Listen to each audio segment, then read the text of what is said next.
Dire team ban.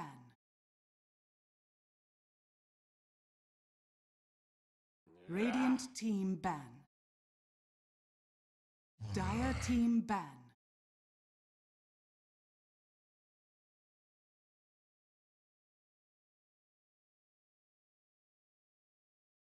Radiant team ban. Dire team ban.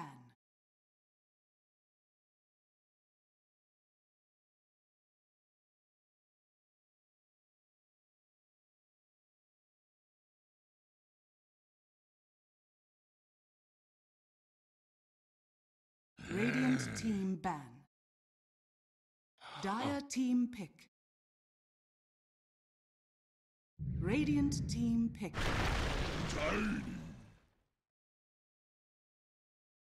Radiant team pick. Dire Tide Hunter.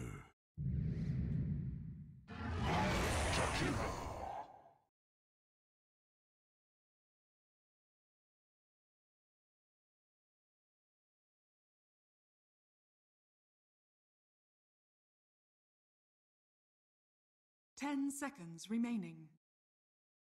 Ladies and gentlemen, here we are, draft going extremely quickly so far here between Team Kinguin and Evil Corporation in the Galaxy Battles EU qualifiers. My name is DragonJob, happy to bring you the series here as the first part of the first best of three best of threes in total to determine which of these teams will make it all the way to the first major of 2018 in the Philippines Arena in Manila. It's gonna be either one of these two teams, or perhaps Secret or Penta. That's the other matchup coming up after this, with Breaky taking over again.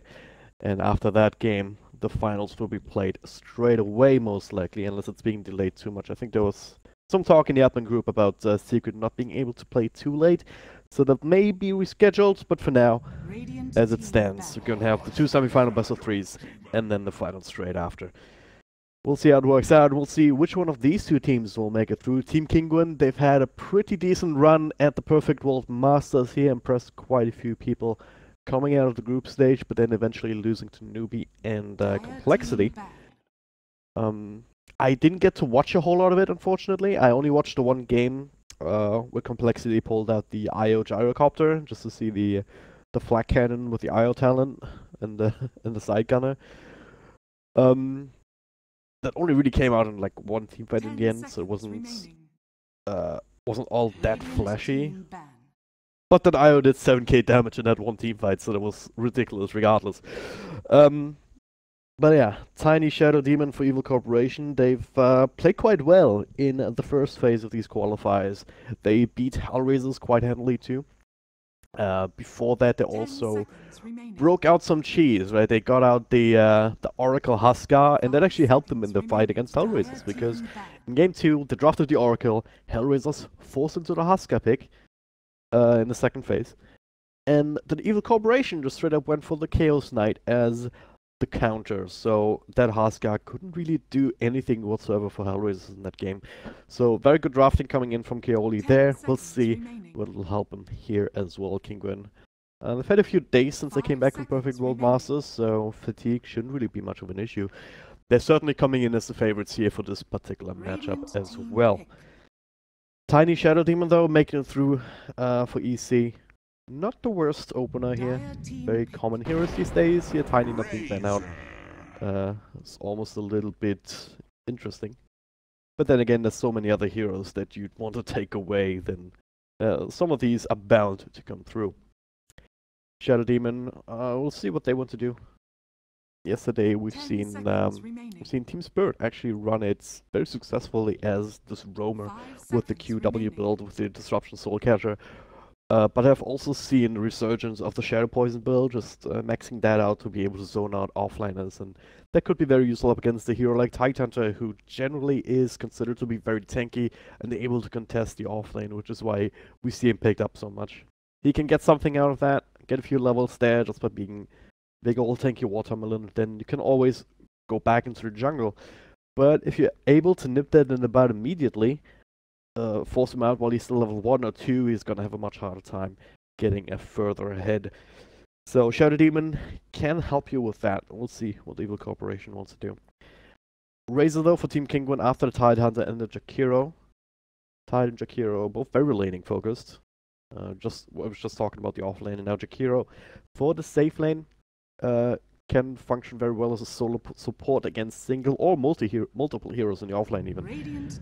Just depending on how well you can use your dual breath, it's very effective at zoning people out, especially if you somehow manage to get your early levels. That's the other thing on the Jakiro. Level 1 of your spells aren't actually all that effective, but starting at level 2 onwards, they scale extremely nicely. So that'll help you in many cases, right? It's also the reason why I really like Jakiro in the core role, just to get these early levels, to get the momentum rolling, but in this game, doesn't really look like it. That being said though, with the Phoenix, yeah, should also be a support Phoenix now, shouldn't it? This is a bit more interesting. Because, well, Team Kinguin, they are the one team that did the offlane Jakiro before it was cool. Like, way back in the day. I think Nisha ran that a couple of times. But I do remember them saying something about, oh yeah, that was just random. Not exactly pre-planned. But I might be misremembering that too. Anyway, it's not uncommon. That being said though, with this kind of draft, well, I'm not entirely sure, to be quite honest, right now. Razor will be core, that's the one thing I'm certain about. Storm Spirit, though, kind of like that. Evil Corporation here, after the Clockwork, which could still be the 4 role with Shadow Demon 5, or also the offlaner. Tiny in particular in the European scene, I've seen it more as safe lane carry, but in SEA they run it as an offlaner or even the 4 position themselves. So there's a lot of flexibility in that hero, and teams are still trying to figure him out. Clockwork always had that flexibility, of course, so they have some room to maneuver here. Stormspirit, though, I kind of like that hero. There's not too much lockdown here available for Team Kinguin. Storm doesn't really care too much about the Phoenix. Tidehunter is the only one, right? This is the combo for Team Kinguin, right? You have the Phoenix Egg, Tidehunter can come in case Evil Corporation decides to try and fight the egg, try and burst it down. Tidehunter can come in with Ravage to protect it. And then things just start to turn sour. That's the general idea. Just try and win these kind of team fights with also Razor in the middle, just with a static link going, soaking up some more damage, and the Jakiro as well, spamming his spells.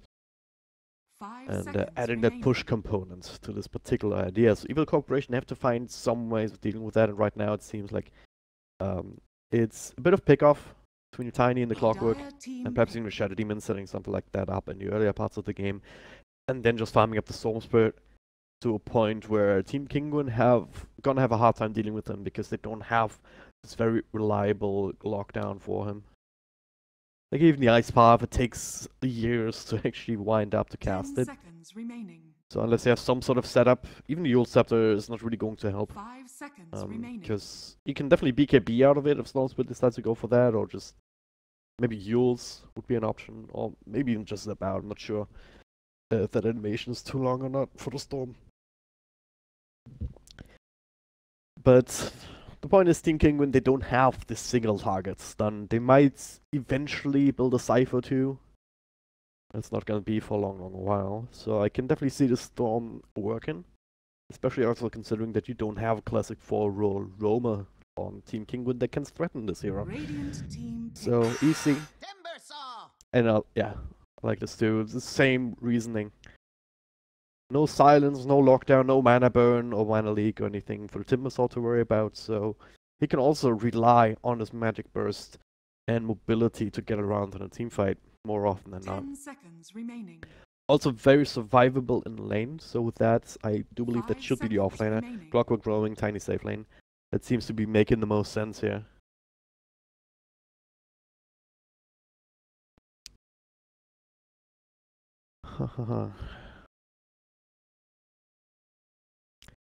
Alright, even though Evil Corporation attacked double stand-ins here on 3 other players, they're not actually, it's just a matter of them not setting it up properly in-game.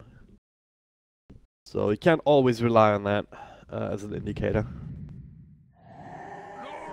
Lone Druid, alright, that's a exotic tier classic to say the least. It's gonna be Nisha on the Razor. Huh. Alan Sash on the Phoenix. He's gonna support Pardos Tidehunter. Interesting. See how that works out for them in the end. Cards on Jakira. Alright. Alright.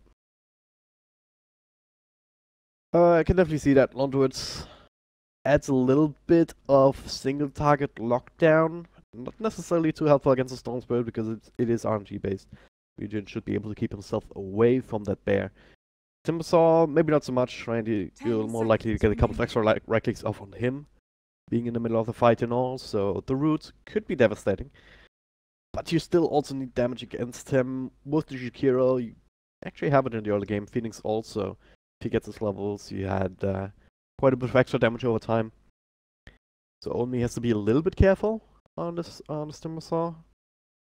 But still, overall, I do like Evil Corporation's draft a little bit better. The one problem that I see is that they are locked down. The teamfight control is very delicate and not necessarily easy to use.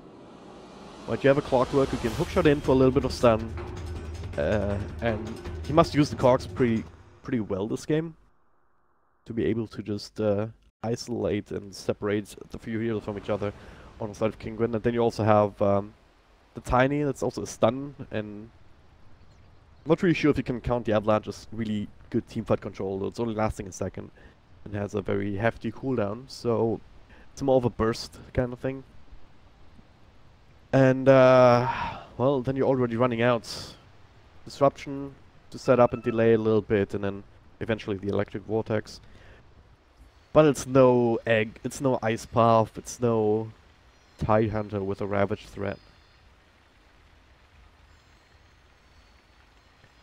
We'll see how it works out in the end. Game number 1 of a best of 3 series. My name is Dragonjob. Happy to bring you these games for the Galaxy Battles EU Qualifiers Semifinals. The losers out, the winner will move on to the finals. And even if they lose that one, there's a chance at the wild card here for the European and CIS regions. And well, both of these teams, they want to punch their ticket to the first major of 2018. Kinguin, again, probably coming in as a favorite, but Evil Corporation, they've shown that they know how to play Dota. They've perhaps upset Hellraisers. You can make the argument, yeah, okay, some of the players weren't there because they were traveling from Barcelona. They did have that stand-in factor, weren't at full capacity, etc., but again, if you watched EC play, if you watch their drafts, you cannot take anything away from them. Looks like they actually want to run a bit of an aggressive lane too here. Timbersaw in safe lane up against Tidehunter. So you're dodging that out with the Tiny. Kinda like it. Tidehunter is super annoying for these kind of heroes to deal with. Even with the good attack damage that you have as a Tiny, Anchor Smash is gonna be an issue because it is percentage-based reduction. So you're still gonna have a hard time dealing with that. Hitting for like 80, so you're missing like 35 or something. 45% reduction even at level 1 for the Anchor Smash. Yeah, it's very hard to last hit with that, to say the least. So they're dodging it out. It's just for the first couple of minutes here. Trying to surprise Kinguin. Shadow Demon might very well decide to just set up in the sides and come in for a disruption into Avalanche or toss back even. Can be very creative with these kind of things. But will be area roaming around. I like this too. He's just showing up top, isn't he? Yeah, showing up top, trying to sell this. Hey, it's gonna be a normal defensive lane. Don't you worry, guys. Only is keeping a little bit further behind. So area. I might very well decide to also go back towards mid. Block for a Storm Spirit, but if he wanted to do that, he'd have to go right now. Instead, he's wrapping all the way around. Are we already setting up for some sort of courier snipe or trying to slow down Exotic Deer as he comes back mid? Because that's where he is like stand up right now, Theoli. Are you getting gone on here? Slowed down, body blocked by Katza. Disruption comes through. It's not really going to matter. He will just call the first, spill the first blood. And well played from Kinguin, coming in there with a vengeance, and Kioli a little bit too aggressive to say the least. Not the start that they wanted. Still running plans down on the bottom lane and top lane. Patos, not exactly the kind of hero that you can go on, even with battery assault. Didn't even opt to use it. Didn't put a point into anything just yet, but even without that, 3 armor, 600 health points, not the worst. Alright, so for now, Era actually sticking around up top rather than mid. And that's one thing with Tidehunter, you can exploit him in the early levels. Kraken Shell, sure that'll help you against right clicks, but not necessarily up against the battery assault. So Era spending some time to make that work. Means it's a 1v1 in mid, should be alright for the Storm Spirit, but you're up against 2 different units. So, Zico and Lassits might still, should still be easy for Xerxes. He has a lot of experience in that hero. Meanwhile, on bottom, Keoli gonna get gone on again. Avalanche to try and slow them down and prevent the Link from from going on further. But Keoli already down to 1/3 of his health points. And he has a few tangos to chew through. It's not the kind of stuff that I wanted. Sash and Katsuo, both flying support heroes, zoning out very effectively here between me. Icarus Dive, also a decent amount of DPS. Not a level 1, but later down the line for sure. And the dual breath, more importantly. It's not a whole lot that these 2 heroes alone can do about it. And Cleanse. They're gonna falling here, yeah, alright. I think they have to adjust these lanes immediately. Thing is on me, well, closest level 3, so maybe you have a bit of an easier time. Level 1 reactive armor can't really help you too much against this kind of punishment either. Especially as soon as some extra levels come out here on Jakiro. As well as Katsuo. But certainly much better defensive utility than Plants has. He has a lot of health points, but no armor to work with. And no easy region. That being said, though, he's sitting at 4.4 base with the extra mango, so maybe it's not even the case. Certainly less than Timbersaw, though, so yeah, they're gonna make that adjustment immediately. That laning attempt that they made already failed. So you're looking towards mid and see how that goes. Very even indeed. Exotic Deer and Ryujin. Between a 10 and 5. Ryujin perhaps with a bit of an advantage here if he manages to find all of these CS. But Undertow with the bear also being annoying and get to deny the region. Unable to secure any one of those. So yeah, only once it's level 3 it gets a little bit easier. Because then you have a lot more region to work with right now. It's very dangerous one to stick around here, slow down further. Does not have the timber chain actually. Should make it up to the high ground, need a tango. Really good start for Kinguin so far because Patos up in the top lane despite Aria's best efforts, unable to really be zoned out at too much. He is level 3. Katsuo joining him now.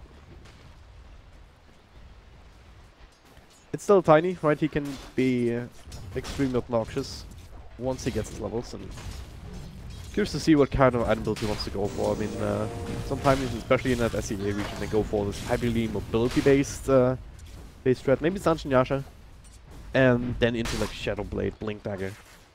But I have seen safe lane tinies go for this very stat-heavy build.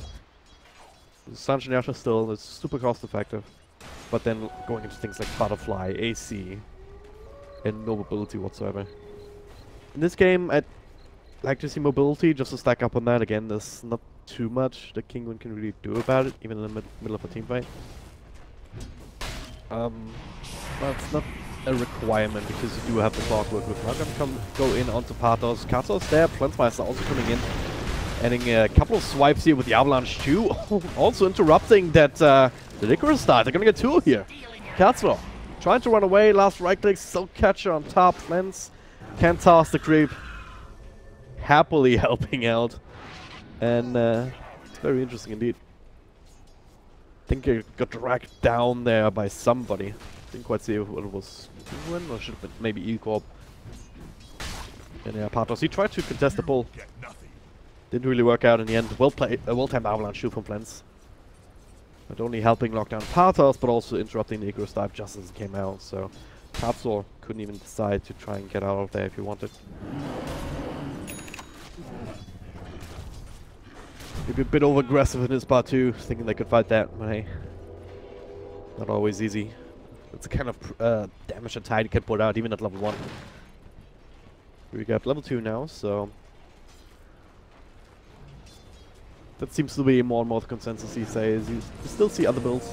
Max out Toss, mixed with Avalanche on some people. Now they're gonna go again, Pathos. 1 second right click, not as easy here with the Spirits on again. The Avalanche interrupting that, Frontmeister dropping low and low, all this damage over time, L-Slash making a rotation. Turn things around this time. Against the bane of his existence. Yeah, the Fire Spirits. The attack speed slow, not a deal. Even have more from the Liquid Fire too here, as soon as Jakiro showed up. And it doesn't matter how much damage you do with your right clicks if you can't actually right click more than once in a team fight. Only actually taking over mid now. Ryujin in the jungle, stacking up a few camps as well for the simulator. And area, okay, he's gonna get caught out. He should take to this damage over time. Big charges or no, okay. Never mind. Area gets away with his life, Katsuo kills himself on the ancient stack as the storm comes through. Alright. Can't say I've seen that one before, but meanwhile mid on me. 2 points up in Rective Armor, Timber Chain as well to get him back. Meanwhile, down bomb, okay. The only region trying to stick around Nisha. Alright, he's diving very deep actually. No health points, Area trying to get him in there with the cogs. Couple of creeps there to tank up the battery assault on Nisha will just fine. One more right click in the tower. Also aggroing onto him. Well secured for Ryujin and Area and Kaoli. All of them share in those spoils. So Kinguin starting to be punished for these kind of aggressive movements. Katsuo trying to snipe a Ryujin. Same for LSR, but he should be absolutely fine at the end. Area still pretty damn healthy. That's how the stick to work with. They're gonna commit on him here. Plenty of damage over time and no help coming his way. He'll still take out of that. Oh man. Again, that's the power of the Jakiro. 2 points, dual buff, 1 point liquid fire, even the extra point in the ice buff. Just helping out a little bit. Good value point here. I'd like to see more Jakiros go for that. It's not always the case. It's mostly useful for canceling TPs, but oh god, top lane. Alright. Taking an opportunity to make these early movements. Kind of being forced into it. He's hasn't done too badly mid, I don't think. But got more and more scary here with the root potential from the bear as well as Lone getting himself getting more and more damage potential. Just based on a little bit of lockdown. But it's two units hitting you for a decent amount, so start setup. The Timbersaw still down here. It does mean though that you have a bit of an issue. They keep trying to send different people in the offlane, but it's been a slaughtering grounds for the most part. Well, one tier 1 down already though, that should mean that Kinguin will not be able to spend too much time down there. The lane tends to be a little bit further across the side, a little bit further into the dire side, so it gets a little bit more tricky for Kinguin to stick around there. So that does mean that Area will be able to get those levels. Once it's level 6, maybe you can find a few other things. Meanwhile, middle lane. Only 4 heroes around him. Ravage committed here. They're not messing around against the Timbersaw. The fear, the root, everything is still actually alive. Does a decent amount of damage here into Katsuo. And if he got the Timber Chain off, he would have killed him too, but again, Kinguin not taking any chances here. The TP into the mid was cancelled too, so a bit unfortunate there. I just want to try and bring down his towers. Leveraging the bear, also then the Liquid Fire, level 1 to try and cool them, but now Ryujin coming through. Couple of zips here and there, does not have the electric water just yet. There's the Benjamin, set him up for more. Pathos, yeah, with no Ravage. No way to protect himself here. He'll just go down in return. The tower has fallen. Or at least the EC don't get out empty-handed. Especially getting some more gold towards the Storms, but it's going to be crucial. I mean, he's the highest farmed hero on his team, at only 4k towards the 4.5k of the Lone Druid, who can now easily start farm up the jungle. He already has the Midas going as well, so next up will be Radiance, sooner rather than later. And even have the Razors another couple hundred gold ahead of him. Aquila, drums, very effective stat build here so far. Is the Orchid queued up? Not the most common item on Razors. We see area being caught out off guard. Yeah, actually turned things around with Katso. Alistash wasn't there, he might have actually gotten it, but as it stands. Radiant's bottom tower is under attack. That effort's in vain. But yeah, Orchid, not the most common item on Razor by any means, but up against a Stormspirit as well as a Timbersaw, just itemizing to try and make up for what they're lacking in their team. Which is lockdown, single target control against these kind of mobile heroes. Dire's structures are fortified. Top lane, Dire's gonna go again. tower is Dual under buff level attack. 3, still level 1 liquid fire, but they do have the catapult. Not the fastest tower push in the world, but will go down eventually here, especially if this is not responded to EC. They realize that they can't fight right now. Is under attack. The way the early game went, if it went a little bit better, maybe they have more threat potential. Right now though, they really can't go in without some sort of an advantage. Only actually, yeah, it's only level 7, that's the problem. Dire's top tower Not is even fortified. quite max out reactive armor, but very limited damage outputs from his other spells. At the very least, he has a mana sustain between the Soul Ring and the Arcane Boots, but again, not the best. Clockwork, not Clockwork level 6 just yet, neither is Kaoli. Stormspirit wants a lot more, he wants a lot more to work with than what he has right now to feel comfortable. And even Tiny, right, you can see him maybe getting involved, but next level 3 grad, that is more a farming build more than anything else. If you held 2 points, put both of them into the toss, alright. It's very reliable damage node. I think the combo with the avalanche scales off the avalanche damage on points, not into the toss. It can be hit a second time by avalanche. So 1 more point up on the avalanche means if you even if you land the combo, it's 240 damage rather than 600. If you max the avalanche out instead, it's the one of the arguments that you see sometimes for maxing that out. But again, more of a farming build.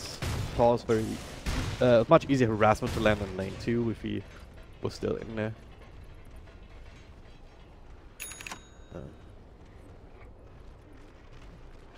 And also just much easier damage in a team fight.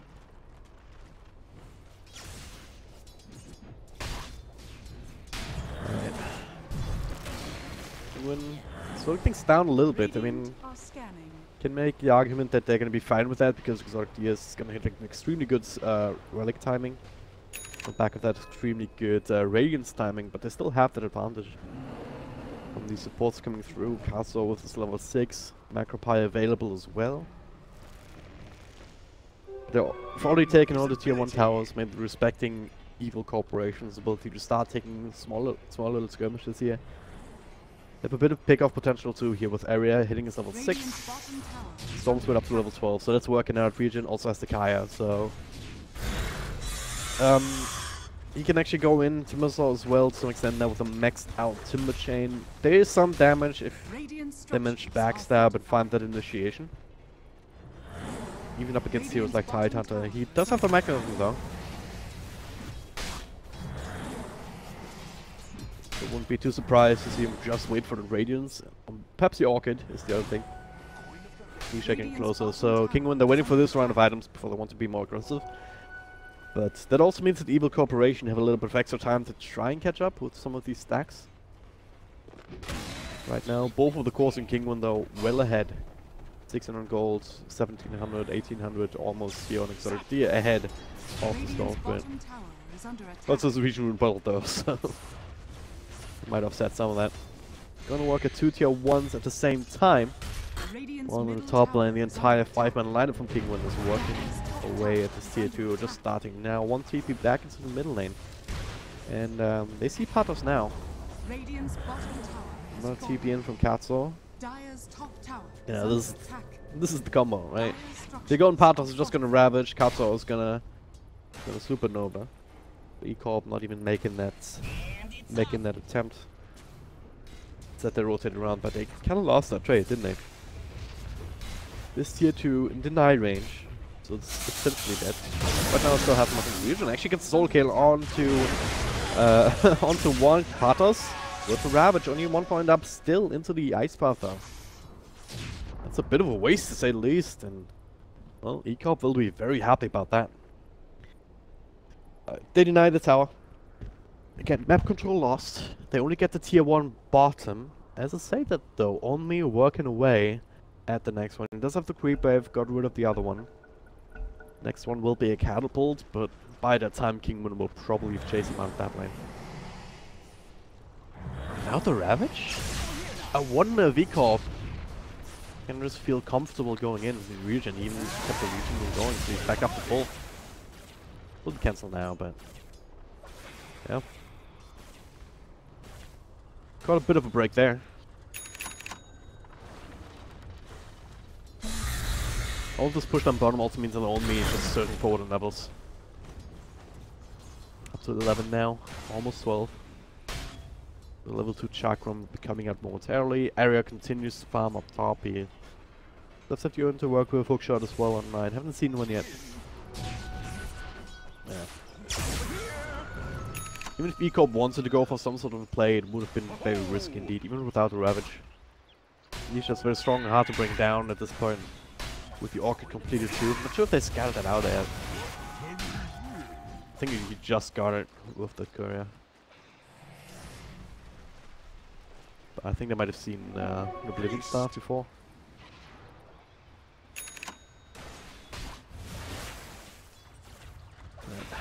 Again, both teams fighting in time. Tiny starting to get his items. Starting to Asha makes him get a little bit more tanky, better farming. Only actually going in. He'll see the Orchid now. Bit of Nisha region coming to take over. Nisha will actually die to that, and only not so much. He's still alive, Katzo. His damage over time is not going to be enough. He might even be forced into the Supernova, which yeah, he's holding on to. Right decision. You need that for the following team fight. You're going to die anyway. The rest of the team even he's on up a Flintmeister. Hookshot to follow. Trying to toss him in. Elisage will end up falling here too eventually. No hero available to roam in to help him. Tidehunter still with the Ravage on cooldown, so all he could have done was look scary. And Lone Druid not quite ready to fight just yet. Where's his bear at anyway? Radiant's bottom tower is under attack. There it is. Radiant structures. He does have the Radiance. Needs the rest of the team to screen for him here. Needs that Ravage. Pathos. Katzor come back in now to chain across. Evil Corporation. Forced away, but good series of events for them. If you look at the gold graph, there was about 4k in favor of Team Kinguin. But now, down to just 1.5k or something. Especially Storm Spirits being involved in these kills. Him getting one, only the other. That is the ideal situation. Only he's the one going for the Bloodstone. Halfway there, while both going for one. Even closer than Only is at this point. He's being slowed down. Ravage being used. Timberchain interrupted with it. Now, Only, well, still fighting. Spear, Ice Path actually landing, but the root is there in time. Again, big commitment to him. Full 5-minute rotation. They need something more out of this. They didn't get the kill. It would have been in a bad spot here with Ravage and cooldown. As it stands, they should be able to bring down the T2 uncontested. The rest of the ECOP spread out all across the map to try and make trades happen. Virgin might even be able to work away at this tier 1. Tanks it up for a little bit, no problem, but alright, Kinguin just want to go high ground. Points down to stack up, but mostly on the bear. Can attack that era. Sitting inside, waiting for the hook shot. Ah, misses it only just. It's one of these situations where you figure, oh yeah, just hook anywhere, I'm bound to hit something, but not really. Just short. That's why since their tower already down to almost 0 health points here, the bear doing quite a bit of work. He's committing his life for it. He might have been falling, but now Stormfit in front. Silence, feared up, he will fall. No buyback either. Not just get the tower, but also the mailbacks on the back of that. Kinguin hitting the timing in strides, Only back from the dead. It's gonna be super careful. Doesn't have reactive armor charged up. It's very squishy indeed right now. Nisha caught in the front line, see inside the cogs, but no damage to follow up. Only will straight up fall. Going into that without that reactive armor, buying back immediately. Kinguin. Only Pathos is the one dropping a little bit low. No more ultimates available, but the bear is still extremely scary at this point in the game, and Evil Corporation, they found that out the hard way. Dire's Not just bottom hard to bring tower down, is but under also attack. hitting very hard against these buildings. Sub 20-minute racks, and all of a sudden that gold lead that I was talking about Dire's bottom surged barracks are under upwards of 7k. Now my enemies pay. This is just a mark of a very experienced team, just realizing, alright, we lost the team fight because we didn't have Ravage, because we're kind of isolated from each other. Easy. Got a couple of heroes one by one. But if we work as 5, we actually are still super strong. And we can take Rex right now, especially if V-Corp are not quite ready to fight. And even if they are, we have Orchid, we have Brutes, we have Ice Path now. The level 1, but hey, enough of a setup here for the Storm Spirit anyway, as we went in on the bear. Radiant's middle tower is under attack. Radiant's middle tower is falling. Middle tower has fallen area, just clicking it down. No backdoor region for that one, so. And he's also trying to skip creep waves, only got the 1. This tier 2 will most likely fall with Evil Corporation trying to mitigate the damage elsewhere. Flensmeister's up top. Skipping creep waves there. Region continuing to push down bottom. He does have his Bloodstone complete now after the fight. Probably for the best. Timbersaw opting to go for something else. He has the Lotus Orb queued up now. And Kinguin, well, that's one way to deal with this kind of a playstyle, right?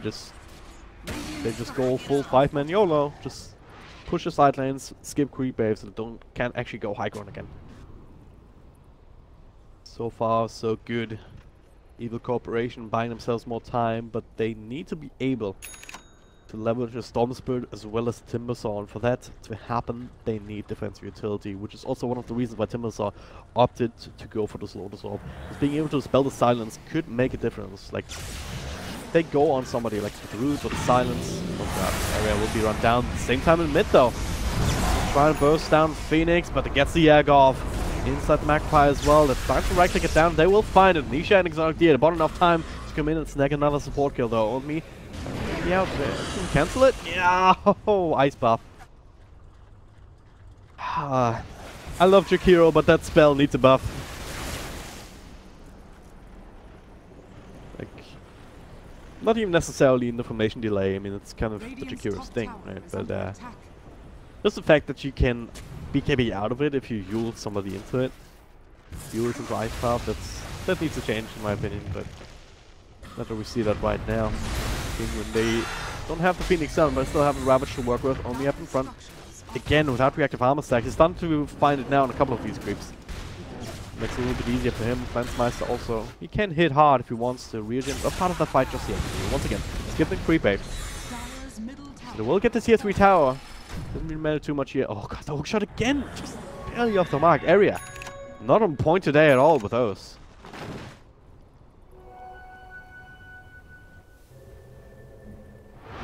This is a fake back even. TP back to bear just to heal up.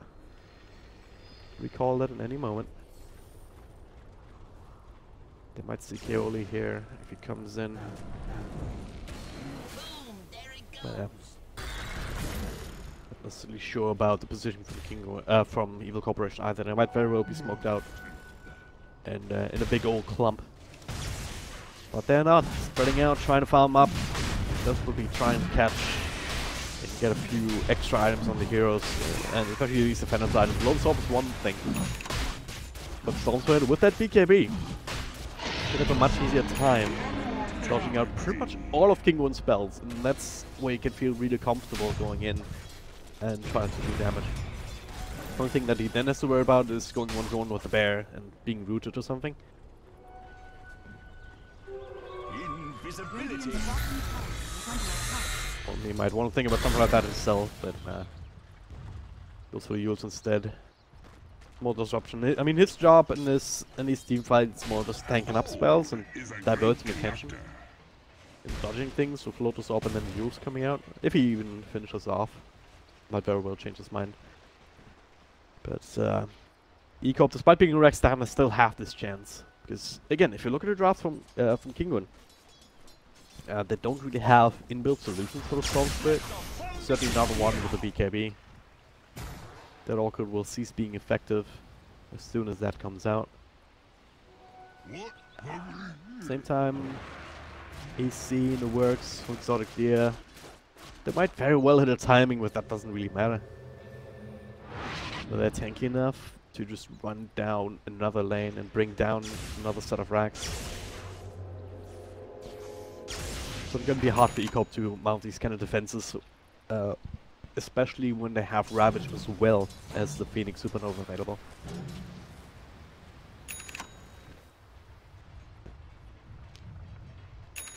Let's try and get some vision out. It's painfully limited right now. All they have is from the creep waves. Plus this one ward in the middle lane.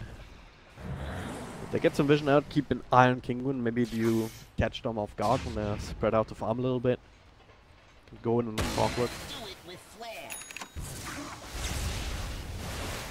Who would you actually go on? Like, technically, like, Titan is still pretty damn tanky. He has Pipe on top of the mechanism now.